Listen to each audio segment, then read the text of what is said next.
안녕하십니까. 지금부터 소득세 분야 중에서 확정신고와 관련된 부분에 대해서 강의를 하게 될 국세공무원교육원의 조성철이라고 합니다. 다음은 강의를 시작하도록 하겠습니다. 먼저 이미 총설 분야에서 설명을 드렸겠지만 소득세에서 알아야 할 중요한 개념 4가지 정도를 다시 한번 살펴보고 확정신고 관련된 부분에 대해 설명을 드리도록 하겠습니다. 먼저 소득세는 각 개인에 대해서 과세해야 되는 인세이고요. 인세. 그리고 각 기간별로 기간이라 하면 1월 1일부터 12월 31일 이 기간에 대해서 또는 우리를 용어로 영년과세라고도 하는데 영년과세 기준에 따라서 그렇게 과세 기준점을 잡아서 이 과세를 하고 있습니다. 그 다음에 종합과세를 하면 우리 종합소득과세라고 하는 것은 총 6가지의 소득이 있는데 이자, 배당, 사업, 근로, 연금, 기타를 종합소득이라고 합니다. 이 종합이라는 뜻이라는 게 뭐냐면 여러 가지 소득이 있으면 그 소득의 종류별로 구분을 해서 소득금액을 계산한 다음에 최종적으로 그 소득을 합해서 과세 표준을 계산하게 되어 있습니다. 이것을 우리는 종합과세라고 부르고 있고요. 다음에 우리 소득세는 신고납세 제도에 따라서 소득세를 확정하고 있습니다. 납세 의무 확정 방식에는 신고납세 제도하고 정부 부과 제도가 있는데요. 소득세는 납세자가 직접 신고를 함으로써 세액이 확정되는 신고납세 제도를 채택하고 있습니다. 그림에서 보시는 것처럼 어떤 한 사람이 1월 1일부터 12월 31일까지 벌어들인 그 소득이 있다면 그것을 기간을 과세기간이라고 부르고요. 그 과세기간 동안에 발생했던 소득을 최종적으로 확정되는 시점이 언제냐면 12월 31일이 마지막이니까 12월 31일 기준으로 납세 의무가 성립을 하면 그 다음 연도 5월 1일부터 5월 31일 사이에 신고를 하는데 금액이 확정되기 때문에 확정신고라는 단어를 사용하고 있는 것입니다. 그러면 확정신고 의무자는 어떻게 되는지 한번 보도록 하겠습니다. 다음에 해당하는 자가 확정신고 의무를 지고 있는데요.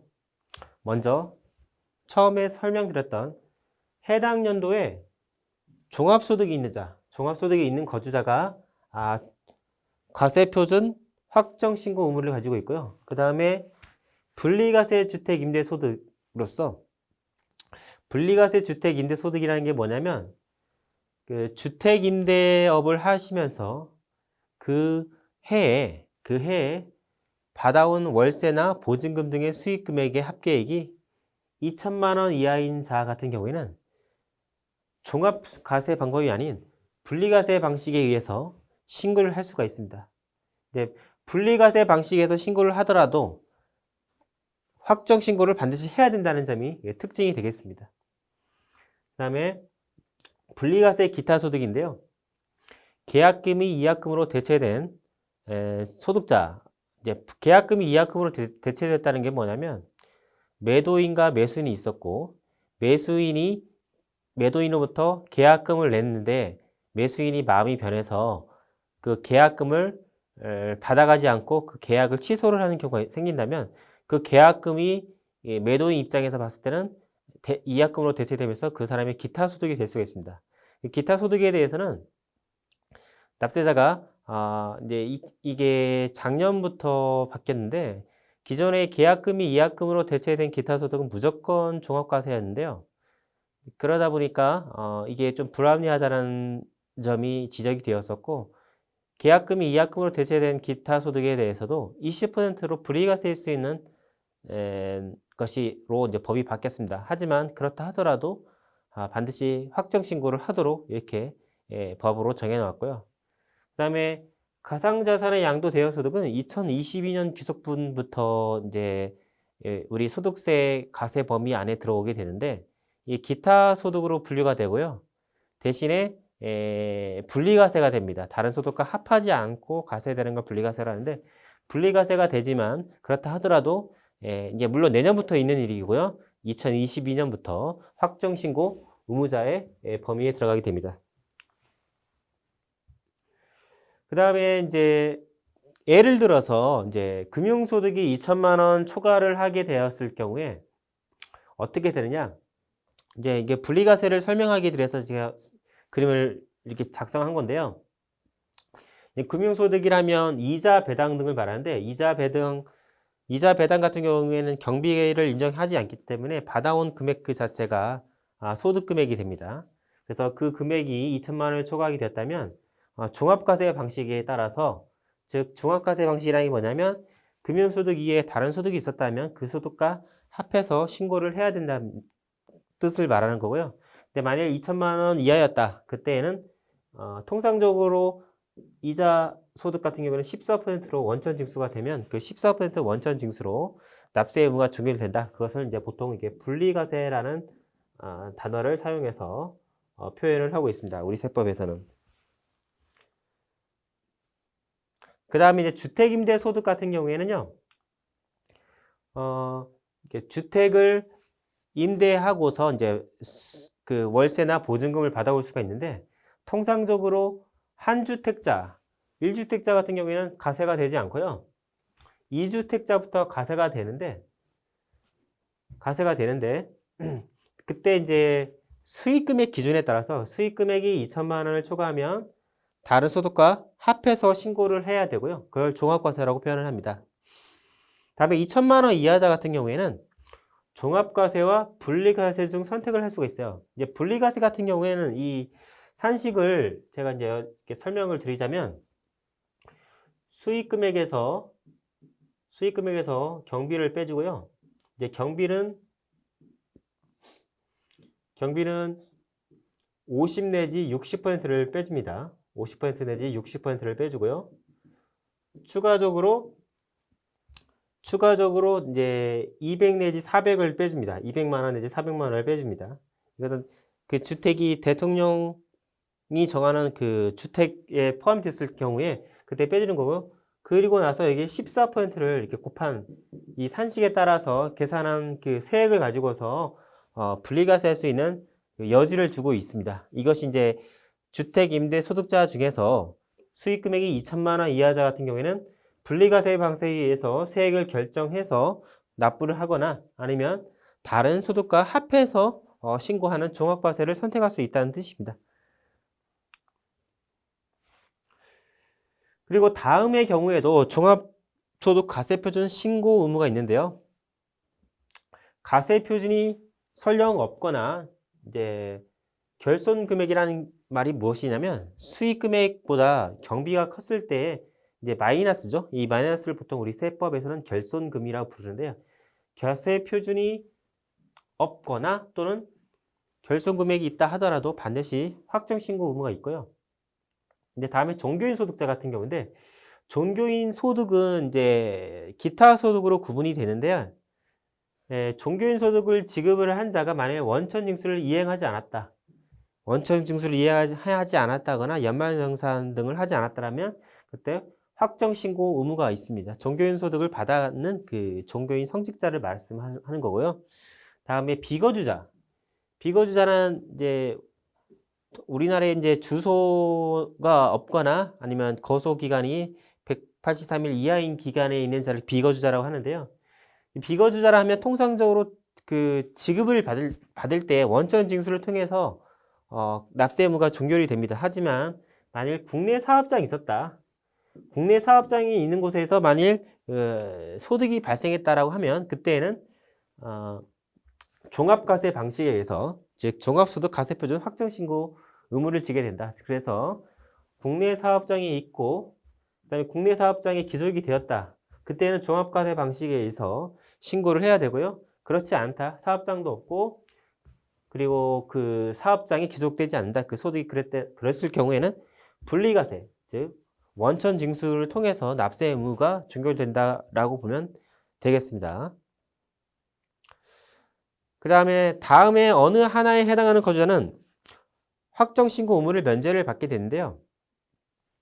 근로소득만 있는 자, 그 다음에 퇴직소득만 있는 자, 그러면 공적연금소득만 있는 자 같은 경우에는 근로소득만 있는 자 같은 경우는 연말정산에 의해서 소득세가 정산되기 때문에 굳이 확정신고를 하지 않아도 되고요. 퇴직소득만 있는 자 같은 경우에는 소득지급 시 원천징수로 납세 의무가 종결되기 때문에 확정신고 의무가 면제되고, 그 다음에 공적연금소득만 있는 자 같은 경우에도 연말정산에 의해서 소득세가 정산되기 때문에 별도로 확정신고 의무를 면제할 수 있는 겁니다. 그 다음에 원천징수되는 사업소득으로서 아래 사업소득만 있는 간편장부 대상자. 장부는 복식부기 의무자하고 이제 사업자라 하면 장부를 작성을 해서 신고를 해야 되는데요. 그때 이제 장부는 크게 복식부기하고 간편장부가 있어요. 그런데 복식부기라는 하는 것은 차변, 대변을 나누어서 그걸 이중으로 자산, 부채, 그다음에 수익의 변동 사항 등을 기재를 하기 때문에 그 사업자 입장에서는 납세 협력 의무를 이해하는 데에서 어려움이 있습니다. 그래서 일정 수익 금액 미만의 사업자의 경우에 대해서는 간편장부에 의해서 신고할 수 있는 혜택을 주고 있는데, 그래서 이 범위가 원천징수되는 사업이 있는 자로서 간편장부 대상자라 하면 7,500만 원 미만입니다. 7,500만 원 미만의 그 수익 금액, 그 사업자 같은 경우에는 이들이 만일 그 연말정산에 의해서 이렇게 납세 의무가 종결될 수가 있기 때문에 굳이 이 확정신고 의무를 지지 않아도 된다는 것이죠. 그래서 보험 모집인의 모집수당, 방문 판매원의 판매수당, 음료품 배달원의 판매수당 같은 경우에는 원천 징수되는 사업소득으로서 분리과세 연말정산에 의해서 이제 납세 의무가 종결되기 때문에 굳이 확정신고 의무를 지지 않아도 되는 자에 포함되는 거죠. 다음은 원천 징수되는 기타 소득으로서 종교인 소득만 있는 자로서 연말정산하는 경우에 한해서 확정신고 의무가 제외된다라고 보면 되겠는데요. 종교인 소득자 같은 경우에는요, 다음의 경우에는 신고를 해야 됩니다. 그래서 아까 이미 설명드렸다시피 종교인 소득에 대해서 원천 징수를 지급하는 교회에서 하지 않았다거나 종교인 소득에 대한 원천 징수를 했으나 연말정산을 누락했다거나, 그다음에 2개 이상의 종교단체에서 소득을 지급받은 경우로서 합산하여 연말정산을 하지 않았다거나, 그 다음에 종교인 소득 이외에 종합소득 확정신고 대상인 다른 소득이 있었다. 그러니까 종교인 소득, 기타 소득 이외에 다른 소득이 있었다면 그때는 같이 합해서 확정신고를 반드시 해줘야 되겠습니다. 우리 이미 총설 분야에서 설명을 드렸을 것 같은데요. 우리 소득을 보면 종합소득, 퇴직소득, 이렇게 그다음에 양도소득 이렇게 세 가지 소득으로 분류를 하는데, 종합과 퇴직소득을 이렇게 분류하는 이유가 뭐냐면, 퇴직 같은 경우에는 장기간에 발생했던 소득이 한 방에 실현되기 때문에 이런 다른 종합소득과 같이 이제 구분을 해서 한다는 것 자체가 좀 불합리할 수가 있거든요. 그래서 다른 소득과 구분해서 신고를 해야 되기 때문에 이걸 보통 그 신고하는 방식을 분류과세의 틀에 넣어서 이렇게 종합소득과 퇴직소득을 구분해서 신고를 받고 있습니다. 그래서 만일 이미 제가 아까 설명드렸었죠. 아까 근로나 퇴직, 공적연금, 그 다음에 아까 간편장부 대상자인 보험 모집인들의 사업소득 인자 같은 경우하고, 그 다음에 퇴직하고 이런 퇴직소득이 같이 연결되어 있을 때, 그때 이런 경우 같은 경우에는 서로가 이렇게 구분이 되어 있어요. 근로와 퇴직이 있다 해서 서로를 합해서 신고를 하는 게 아니라 각각 구분해서 분류해서 신고를 해야 하기 때문에 근로나 퇴직이 있다거나, 아니면 퇴직과 공적연금 소득만 있다거나, 그 다음에 퇴직과 그 외에 사업소득만 있는 자, 그 다음에 퇴직소득과 제2호의 그 종교인 소득만 있는 자 같은 경우에는 굳이 합해서 확정신고를 하지 않을 수가 있습니다. 다음에 이제 분리과세 이자, 배당연금, 기타 소득만 있는 자. 분리과세는 분리과세를 통해서 납세 의무가 종결됩니다. 이것을 완납적 납세 분리과세라고 하는데, 완납적 분리과세에 의해서 납세 의무가 종결되는 자, 이게 분리과세 소득만 있는 자 같은 경우에는 굳이 확정 신고를 하지 않아도 되겠습니다. 다음에 2회호의 1호 내지 9호에 해당하는 자로서 분리과세의 이자 배당 연금 그 다음에 이 뜻이 본데, 이거하고 그 다음에 분리과세 소득이 있었다. 역시 합하지 않는다는 뜻이에요. 이 11호라는 게 뭐냐면 아까 말씀드렸던 1호부터 9호까지 하고 1호부터 9호하고 그 다음에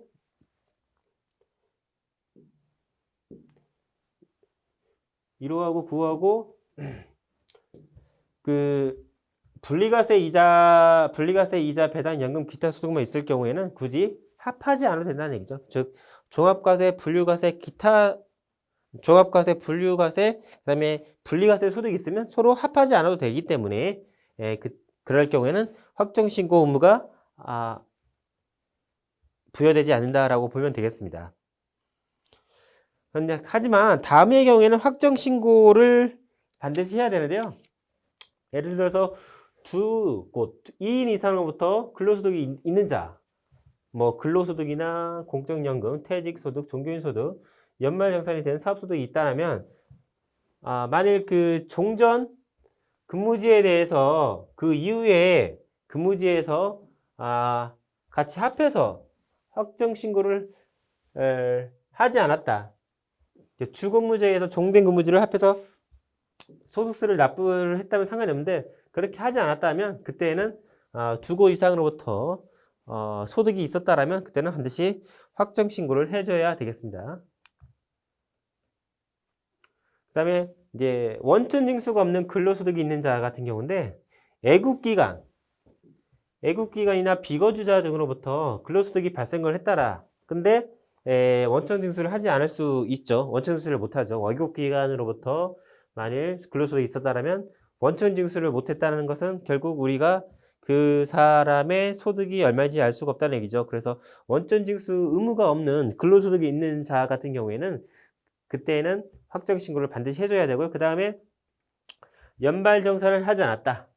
근로소득이나 공적연금소득, 퇴직소득, 종교인소득, 연말정산이 되는 사업소득이 있는 자에 대해서 원천징수 의무자가 연말정산 등에 의해서 소득세를 원천징수를 해야 됩니다. 근데 그걸 하지 않았다라면 확정신고 의무가 있다라고 보면 되겠습니다. 다음은 신고기간에 대해서 설명드리겠습니다. 해당 과세기간에 그 종합소득 금액이 있는 거주자라면 그 해의 다음 연도, 그 해당 연도의 다음 연도 5월 1일부터 5월 31일까지 확정 신고를 해줘야 됩니다. 신고 기간을 말씀드리는 거고요. 근데 만일 성실신고 확인 대상 사업자라, 성실신고 확인 대상 사업자라면 그때는 한 달 연장돼서 6월 30일까지 신고를 해야 됩니다. 이게 법에서 정해놓은 신고 기간입니다. 근데 다음의 경우에는 신고 기간이 다르게 정해놨는데 납세자분께서 사망하거나 아니면 출국을 했다면 그때는 출국의 경우에는 사망일이 속하는 달의 말일부터 6월이 되는 날까지 신고를 해야 되고요. 출국 같은 경우에는 출국일 전날까지 출국일까지 있었던 소득에 대해서 확정 신고를 해줘야 됩니다. 다음에 소득 처분에 따라 소득 금액이 변동하는 경우를 말하는 건데요. 이제 우리 소득 처분이라는 게 뭐냐면 이제 법인세 신고를 한다거나 회사에서 법인세 신고를 한다거나 아니면 회사에 대해서 세무서에서 세무조사가 나와서 법인세를 결정을 하게 되면 그때 이제 그 소득 금액의 그 기속이 바뀌는 소득 처분이 있게 됩니다. 그 소득 처분을 하게 되면 그 소득 처분에 대해서 그 해당되는 근로자라면 근로자에 대해서 상여 처분이 있죠. 상여 처분을 받게 되면 그 사람의 소득 금액이 변동을 하게 되는데 그때 추가적으로 신고해야 되는 그 기간이 어떻게 되냐? 추가적으로 신고해야 되는 기간이 어떻게 되냐? 그래서 그 납세자가 그 소득금의 변동 통지서를 받았어요. 그럴 경우에는요. 통지를 받았다. 그때 받았다면 그때로부터 다음 달 말일. 통지를 받은 날에 말일부터 다음 달 말일까지 신고를 하면 가세표준 확정신고 기한까지 신고한 것으로 보는 규정을 주고 있습니다. 그 취지는 이제 소득급의 변동 통지서를 받기 전까지는 이분이 소득이 얼마인지 알 수 없잖아요. 그래서 소득이 기속자에게 소득급의 변동 통지 후에 소득세의 추가 신고 및 그 납부의 기회를 마련해 주기 위해서 특례로서 통지서를 받은 날에 다음 달 말일까지 신고했다면 신고 기한까지 신고한 것으로 보겠다는 이런 특례를 두고 있습니다.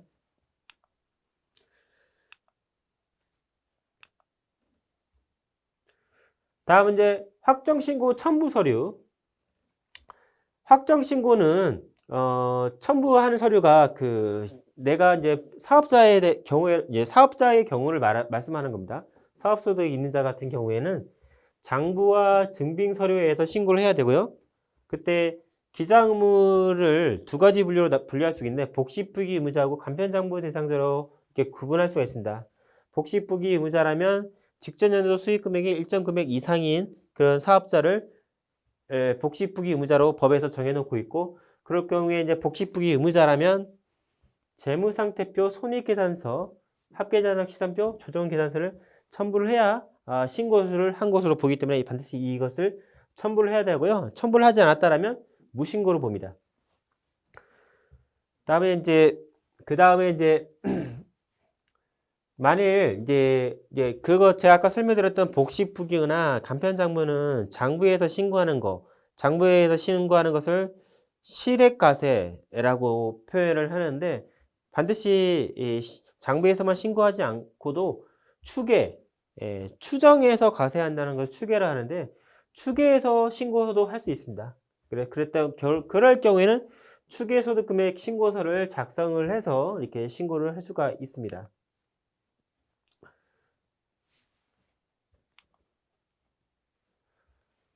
그 다음에 이제 확정신고 시 첨부서류로서 계산의 기초가 되는 그 수익금액 필요금비의 계산에 필요한 서류를 이렇게 첨부를 할 수가 있는데요. 만일 감면을 받았다면 감면소득 구분 계산서를 제출을 해야 되고요. 공동사업자라면 공동사업자별 소득금액 등 분배 명세서, 그다음에 이월 결손금을 처리한다. 이제 결손금이 그 다음 연도로 넘어가는 것을 이월 결손금이라고 하는데, 그럴 경우에 이월 결손금을 처리하는 경우가 발생했다라면 이월 결손금 명세서를 첨부하게 되어 있습니다. 그 다음에 이제 자진납부로서 자진납부세액이라면 세액을 계산해서 산출세액이 나왔다. 그 중에서 감면받았거나 공제액이 있으면 이걸 빼주고요. 가산세 부분을 포함시키고 기납부세액을 빼주는데, 기납부세액은 중간예납세액, 토지 등 매매 차익이 있었다면 토지 등 매매 차익 예정 신고 산출세액, 수시부가세액, 원천징수세액 등을 차감을 한 금액을 말하게 됩니다. 이와 같은 세금을 5월 31일까지 신고를 한다면 5월 32일까지 납부를 해야 되고, 6월 30일까지 신고를 해야 된다면 6월 30일까지 납부를 하게 돼 있는데요. 올해 좀 경제 상황이 안 좋다 보니까 3개월간 직권 연장을 해주게 되었어요. 그래서 5월 31일까지인데 8월 30일까지 이 해당되는 업종은 집합금지 영업제한 업종이나 매출 급감 사업자, 그 다음에 착한 임대익 세액공제 신청자, 그러니까 임대인이 임대료를 임차인으로부터 더 원래 받아야 할 금액보다 적게 받았다. 적게 받은 금액만큼 세액을 더 빼주겠다라는 게 착한 임대인 세액 공제고요. 그다음에 소규모 자영업자 같은 여기에 해당되는 이 네 가지 사업자 같은 경우에는 8월 30일까지 납부 기한을 연장을 해주고, 단 성실 신고 확인서 제출 신고자는 2개월까지만 연장해주는 조치가 올해 시행됩니다. 그 다음에 분납 규정이 있는데요. 만일 납부할 세액이 이제 고액을 납부하게 되면 납부에 따른 부담이 있을 수 있으니까 그것을 감안해서 분납을 인정해 주는데요. 납부할 세액이 2천만 원을 초과하면 50% 이내의 금액을, 그다음에 1,000만 원을 초과하면 그 뭐 1,500이라 가정하면 그 500만 원에 대해서 2달까지 더 연장을 납부 기간을 연장해서 받을 수 있도록 하는 규정을 두고 있습니다. 다음은 외부 세무 조정에 대해서 설명드리겠습니다. 예, 세무 조정이라는 게 뭐냐면 소득 금액을 계산을 할 때 우리 기업의 계상의 그 당기 순이익을 가지고서 세금을 계산하는 게 아니라 우리 세법상의 소득 금액을 가지고 계산을 하는데 기업의 계상에서의 수익과 세법상의 수익 금액, 그다음에 비용과 세법상의 경비가 다를 수가 있어요. 이것을 조정해주는 절차를 뭐냐 하냐면 세무조정입니다. 이 세무조정을 내가 하면 자기조정이라고요. 근데 외부의 세무 대리인이 하고 있다. 그다음에 이것을 외부 세무조정이랍니다. 외부 세무조정. 그래서 외부 세무조정을 하게 되는 업종을 별도로 지정을 해놔서 거기에 해당되는 업체라면 외부의 세무 대리인을 통해서 세무조정을 받도록 법에서 정해놓고 있습니다. 외부 세무조정 제도의 그 목적은 정확한 소득금액의 도출을 위해서 세무조정을 조정반에 속하는 세무사에게 작성토록 하도록 한 제도고요. 대상은 직전 연도 수익금액이 일정 규모 이상인 사업자, 일정 규모 이상인 복식부기 의무 사업자고요. 네, 정확한 가세소득을 산정하기 위해서 즉 소득금액 계산을 위한 세무조정을 정확히 하기 위해서 이러한 세무조정을 외부 세무대리인에게 맡기고 있는 거죠. 그래서 그 대상자는 업종에 따라서 6억, 3억, 1.5억 이상이면 외부 세무조정 대상 사업자가 되고요. 그 기준은요, 직전 가세기간 수익금액이 다음에 해당되는 업종 금액, 다음 항목의 기준금액 이상인 사업자가 되게 되겠습니다. 네, 그리고 다음 이제 해당되는 사항이 뭐냐면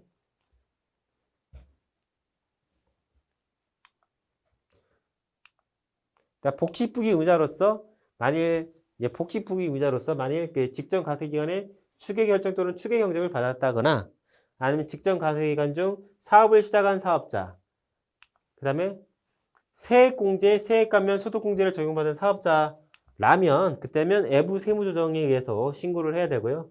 그렇지 않았다라고 하면 자기조정에 의해서 신고를 할 수 있겠습니다. 그래서 조정반을 통해서 조정반을 지정을 받아야 되는데요.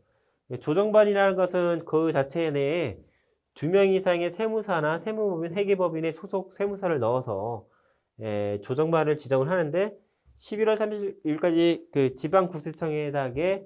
지방국세청장에게 신청을 하면 다음 그 말일까지 12월 31일까지 지정 여부를 통지 및 공고하게 되어 있습니다.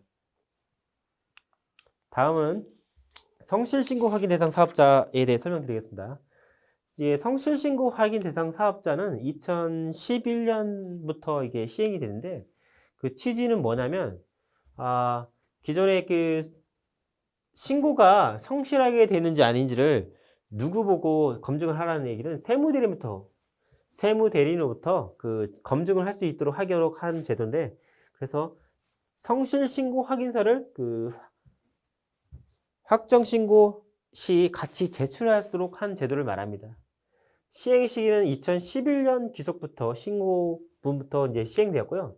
그 특징은 소득금액의 적정성을 확인할 수 있는 그 권한을 세무대리인에게 공식적으로 부여한 조세 행정위탁 제도라는 특징을 가지고 있습니다.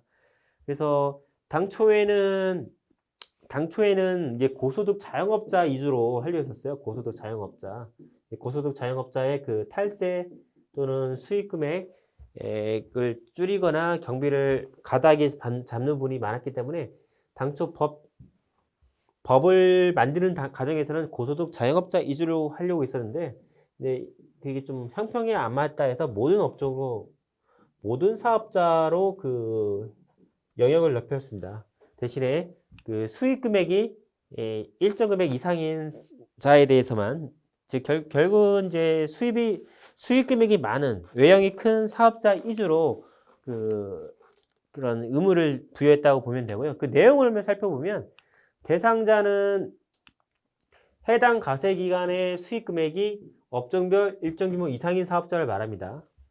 그래서 아까 그 외부 세무조정 같은 경우에는 직전 연도 수익 금액, 물론 복식부기 의무자를 판단할 때도 직전 연도 수익 금액 가지고 판단을 했지만 성실신고 확인 대상 사업자라면 해당 과세 기간의 수익 금액을 가지고 판단한다는 특징이 있습니다. 신고 기간은 아무래도 성실신고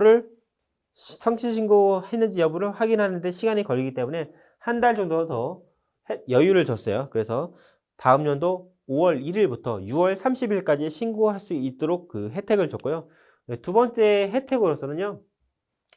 성실신고 확인 시 그 비용이 들어갑니다. 그 비용에 대해서 세액공제 혜택을 주고요. 그 다음에 보통 의료비, 교육비, 월세, 세액공제는 근로자에 대해서만 주는 혜택인데 성실신고 확인 대상 사업자에 대해서도 의료비, 교육비, 월세, 부담에 대해서 세액공제 혜택을 이렇게 주고 있습니다.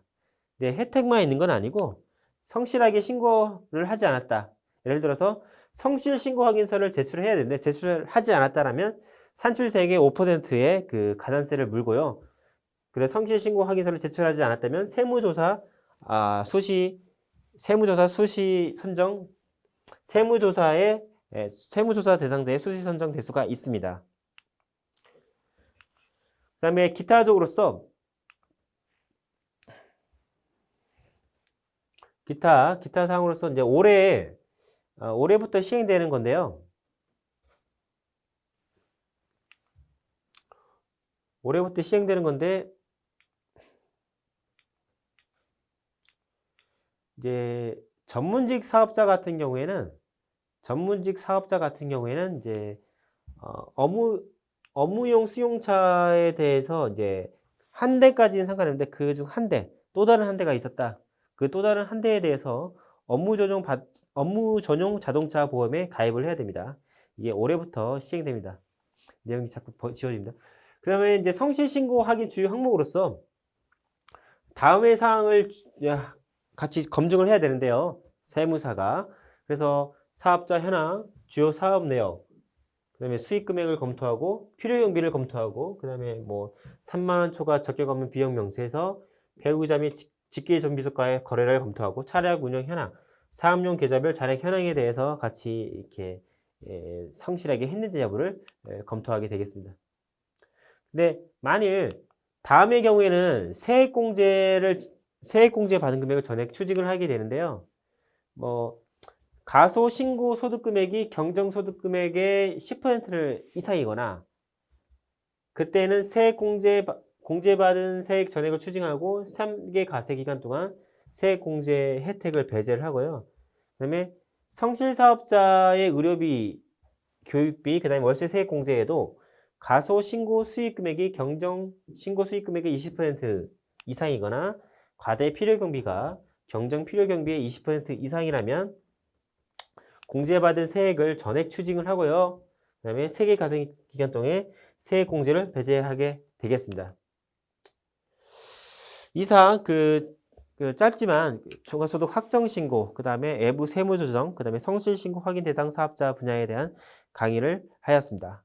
부족한 점이 있으면 개인적으로 뭐 연락처를 통해서 연락을 주시면 제가 답변을 드리도록 하겠습니다. 강의를 들어주셔서 감사드립니다.